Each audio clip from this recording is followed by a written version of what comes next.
Je ne suis pas vivante. Tu sens que tu ne serais pas vivante? Non, je m'aurais suicidé. Ah oui, hein?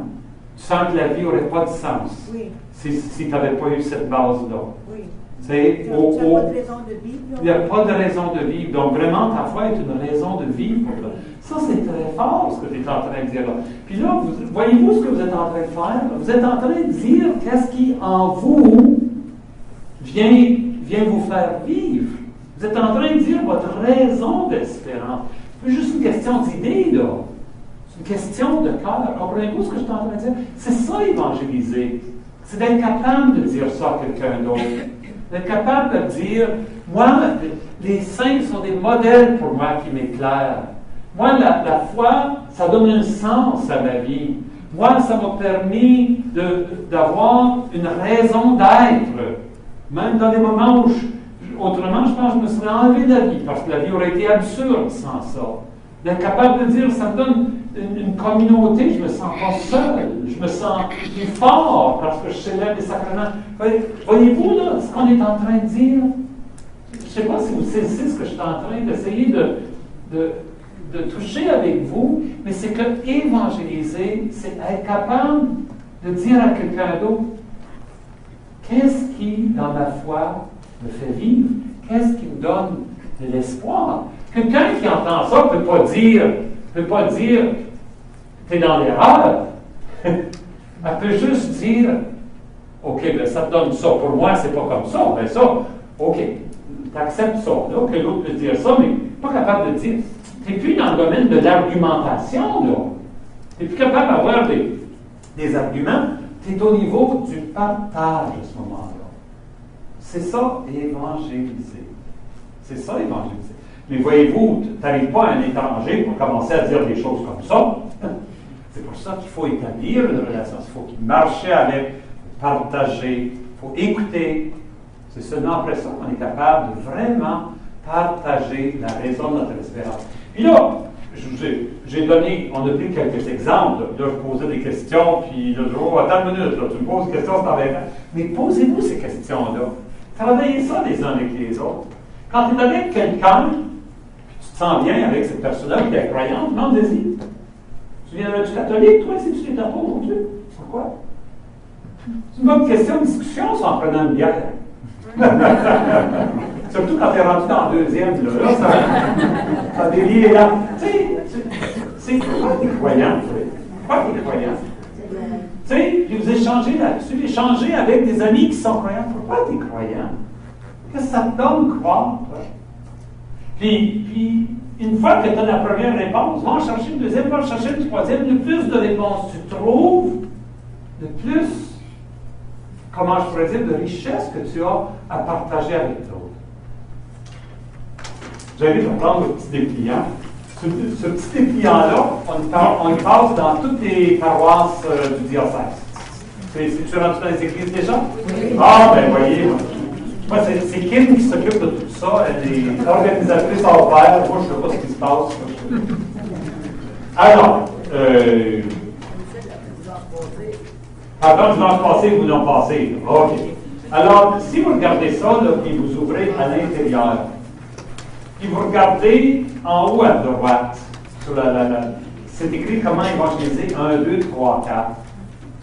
Voyez-vous que 1, 2, 3, 4, c'est un petit peu ce que j'ai présenté avant la petite pause. 1, l'écoute. La chose la plus sacrée qu'une personne peut partager, c'est sa propre histoire. Quand nous écoutons, nous entrons dans le cœur, l'esprit, l'âme de la personne, nous percevons leur lutte ou leur douleur. L'écoute, l'écoute, l'écoute. Deuxièmement, c'est seulement après avoir marché et écouté, là, on peut partager notre foi. Puis regardez ce qui est écrit, nous pouvons partager ce que signifie notre foi pour nous, en disant aux autres ce que l'Esprit Saint a fait merveilleux dans notre vie. Qu'est-ce que l'Esprit me donne? Qu'est-ce qu'il fait dans ma vie, l'Esprit? Ou nous pouvons partager notre foi par des actions, des gestes qui démontrent les façons par lesquelles nous essayons de vivre authentiquement le message évangélique. Tu sais, le simple fait de vivre l'Évangile, c'est déjà un témoignage pour les autres. Ça, il ne faut pas oublier ça. On évangélise. On dit que Saint François d'Assise disait à ses frères, allez évangéliser et s'il faut, servez-vous de parole. Allez évangéliser, s'il le faut, servez-vous de parole. Il voulait dire, vous évangélisez d'abord par votre vie. Mais ça prend aussi les paroles. Ça prend aussi les paroles. Troisièmement, en lançant une invitation, comme je vous l'ai dit, ça peut être une invitation à assister à la messe ou une liturgie catholique, une invitation à parler à un prêtre ou à un conseiller spirituel, à lire un livre ou un dépliant, à écouter une conférence, à aider dans un ministère de son choix, à prier ensemble, ou à une activité sociale de la paroisse. Ça peut être un souper paroissial. Tu sais, les soupers paroissiaux qu'on a là, de ce temps-là, pourquoi ne pas inviter quelqu'un qui n'est pas d'église, dire on s'en va souper de la paroisse, viens-tu avec nous autres? Oh, la religion, là, moi, ça ne dit pas. Mais non, c'est rien de religion, on s'en va manger du turkey. Tu sais? Hein? Viens avec nous autres. Là, c'est d'encourager ces petits-là. Et quatrième, comme je l'ai dit, prier. Il faut qu'il y ait une prière continue afin de nourrir le désir de porter le Christ aux hommes et aux femmes. Bon, en arrière du dépliant, vous avez quel genre d'évangélisateur êtes-vous? Ça dépend du genre de personnalité qu'on a. Mais j'aimerais regarder le dernier petit point qui s'est écrit, 7 signes ou indices qui indiqueraient qu'une personne est ouverte à l'évangélisation. Parce que j'ai dit, il faut juger le temps, le moment propice pour essayer de partager notre foi avec quelqu'un. Puis là, les 7 signes.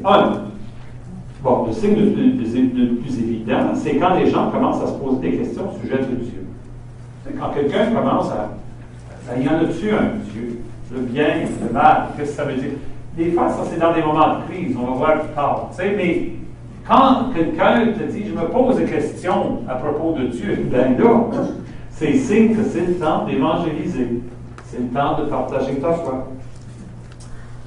Deuxièmement, se souvenant de l'école catholique, des sœurs, des prêtres, des activités paroissiales, c'est un autre signe qui montre que les gens se sentent attirés par Dieu ou l'Église. Quand quelqu'un commence à parler, moi je me rappelle quand j'étais petit gars, puis je servais la messe, tu sais. Et des fois, là, entre personnes plus âgées, je suis rendu comme ça, là, je passe plus de temps à parler du passé que de l'avenir maintenant.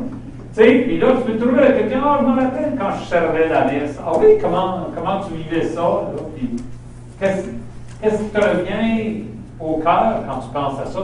Puis là, s'il y a des belles choses qui arrivent, c'est l'occasion de peut-être d'évangéliser. Ou s'il y a des choses tristes qui sont arrivées, des blessures qui ont été faites dans le passé, c'est le temps d'en parler, ça aussi. De demander pardon au nom de l'Église. Pas juste moi comme évêque qui peut demander pardon. On est tous là-dedans, là, comme catholiques. On peut dire, oh, je regrette tellement de ce qui est arrivé. Je te demande pardon. Au nom de mon Église, je te demande pardon. Tu sais? Ça peut être le premier pas vers une guérison, vers une réconciliation. 3, quelqu'un est à la recherche d'un livre catholique. Quelqu'un qui est en train de fouiller dans ton ami, vous êtes dans une librairie, ou bien vous passez en avant je ne sais pas moi, un magasin d'articles religieux, puis il dit, on va-tu voir? Je dis, ah bon, ça c'est nouveau, ça, tu n'es jamais rentré dans le magasin d'articles religieux avant. Qu'est-ce que tu cherches? Qu'est-ce que tu veux? Pourquoi ça t'intrigue? Tu sais? Peut-être ça va bien, mon filleul fait sa première communion. Ah, t'es parrain, t'es marraine, comment tu vis ça, être parrain, marraine? Comment tu vis ça, être filleul? Qu'est-ce que tu espères voir dans la foi de ton filleul?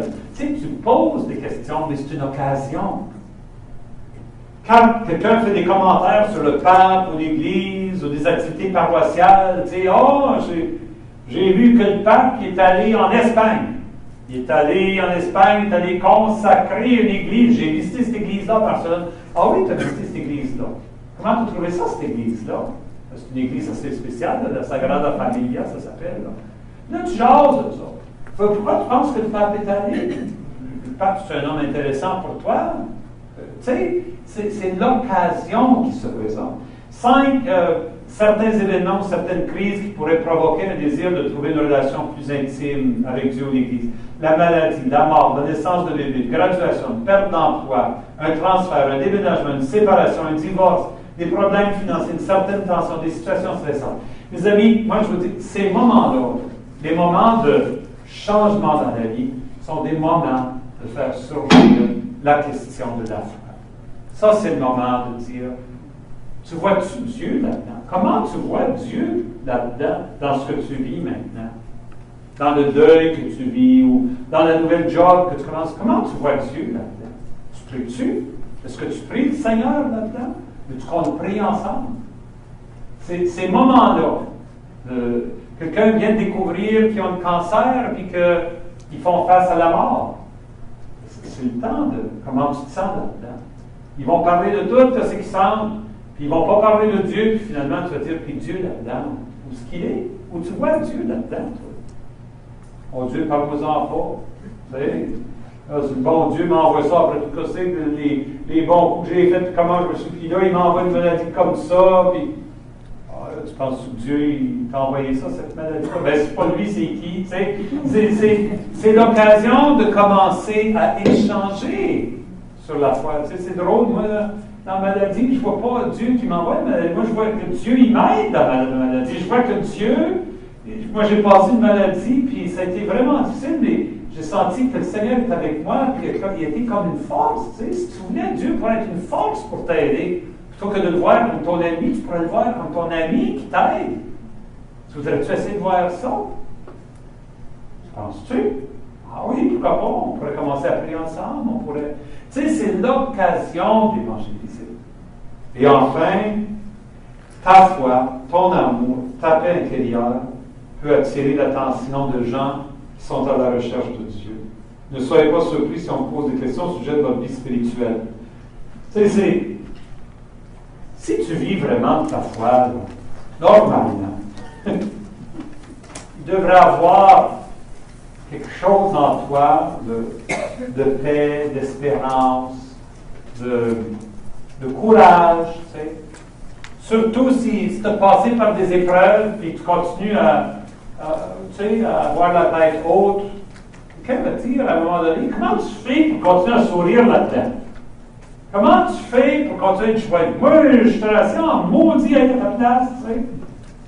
Là, c'est le temps de dire, ben, vois-tu, ma foi, là, ma foi, c'est la base de ma vie. Jésus est avec moi, je me sens. Ben voyons, qu'est-ce que tu veux dire par ça? Ben, allez, t'asseoir, je vais te raconter ça. C'est ça, évangéliser. C'est ça, évangéliser. Évangéliser, c'est comme Jésus, dans l'Évangile, le maître est sorti pour semer la moisson. Il a semé du blé. Il a semé du grain partout. Partout. Il y en a qui sont tombés dans les ronces, puis les ronces n'ont étouffé. Puis il y en a que ça a tombé sur le pavé, puis ça a séché, puis c'est mort. Il y en a qui c'est tombé dans la bonne terre, ça a porté du fruit. Tu évangélises, il n'y a rien qui garantit que ça va porter du fruit. Mais parfois, ça va porter du fruit 10 années plus tard. Ça se peut que tu ne vois pas le fruit. Saint Paul, il disait, il y en a qui sèment, il y en a d'autres qui récoltent. Mais si personne sème, personne ne pourra récolter. Notre job à nous, c'est pas de récolter. Notre job à nous, c'est de semer. C'est de semer. J'aimerais finir en parlant un petit peu de moi. À un moment donné, j'ai été initié à une méthode d'analyse de la personnalité. Il y a bien des méthodes d'analyse de la personnalité, hein, les différentes personnalités. Mais celle-là, elle vient du grand psychologue Carl Jung. Puis, c'est deux psychiatres qui ont étudié sous lui, puis qui ont développé une méthode d'analyse de la personnalité qui s'appelle le Myers-Briggs. Madame Myers, Madame Briggs, en fait, c'était une mère et sa fille qui ont développé cette méthode-là pour aider les personnes à se connaître et à s'accepter les unes les autres. Puis, dans cette méthode-là, on voit quatre grands types de personnalités, on pourrait dire. Puis, moi, j'ai donné mes propres noms à ces 4 types de personnalités-là. Un type, je l'appelle l'architecte, l'autre, je l'appelle le pompier, l'autre, je l'appelle le jardinier, puis l'autre, je l'appelle le berger. Mettez tout ça au féminin, là, pour les femmes. L'architecte, la pompière, la bergère et puis la jardinière. Bon. Alors c'est quoi ces 4 types de personnalités-là? Ben, le jardinier,